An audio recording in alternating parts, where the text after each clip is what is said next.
দিশাহারা হয়ে, হতাশ হয়ে, ক্ষুব্ধ হয়ে চূড়াগলিতে কেউ যদি হাঁটার চিন্তা করেন, তাহলে প্রয়োজনে আরেকটা 5 আগস্ট অনুষ্ঠিত হবে ইনশাআল্লাহ। যেই 5 আগস্ট সন্ত্রাসকে, ফ্যাসিবাদকে তাড়িয়ে দিয়েছিল, সেই 5 আগস্ট প্রয়োজনে আবার রুখে দেবে ইনশাআল্লাহ। সম্মানিত ভাইয়েরা, এখন থেকে ছাত্র জনতা, শ্রমিক জনতা, ব্যবসায়ী জনতা, আপামার জনতা, শিশু থেকে বৃদ্ধ, সমস্ত মানবতা ঐক্য আমাদেরকে গড়ে তুলতে হবে ইনশাআল্লাহ।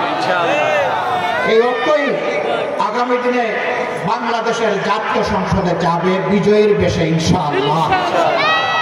এই বিজয় কেউ ঠেকাতে পারবে না ইনশাআল্লাহ। কারণ আমরা আছি মজলুমের পক্ষে, আমরা আছি অপশাসনের বিরুদ্ধে, আমরা আছি বৈষম্যের বিরুদ্ধে, আমরা আছি ন্যায়ের পক্ষে, আমরা আছি আল্লাহর দেওয়া কোরআনের বিধানের পক্ষে। এই বিজয় আমাদের হবে ইনশাআল্লাহ। সম্মানিত ভাইয়েরা, কেউ কেউ জাতির মধ্যে হিংসা সৃষ্টি করে জাতিকে বিভিন্নভাবে বিভক্ত করতে চায়। চিংড়ি মাছের মতো কেউ কেউ পিছনে দৌড়াতে চায়।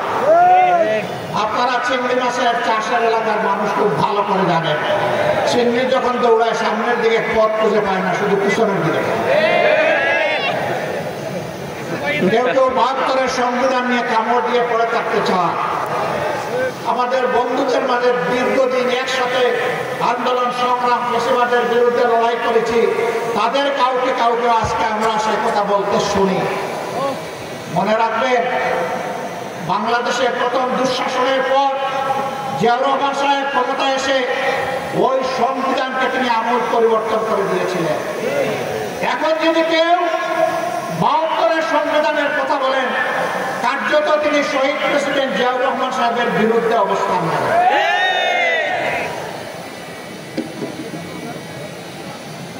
৭২-এর সংবিধানের কথা আজ যিনি অত্যন্ত সংকটজনক অবস্থায় আছেন, জাতির এক শ্রদ্ধার কেন্দ্রবিন্দুতে যাওয়ার অবস্থা, বেগম খালেদা জিয়াও কখনো ৭২-এর সংবিধানের পক্ষে কথা বলেননি।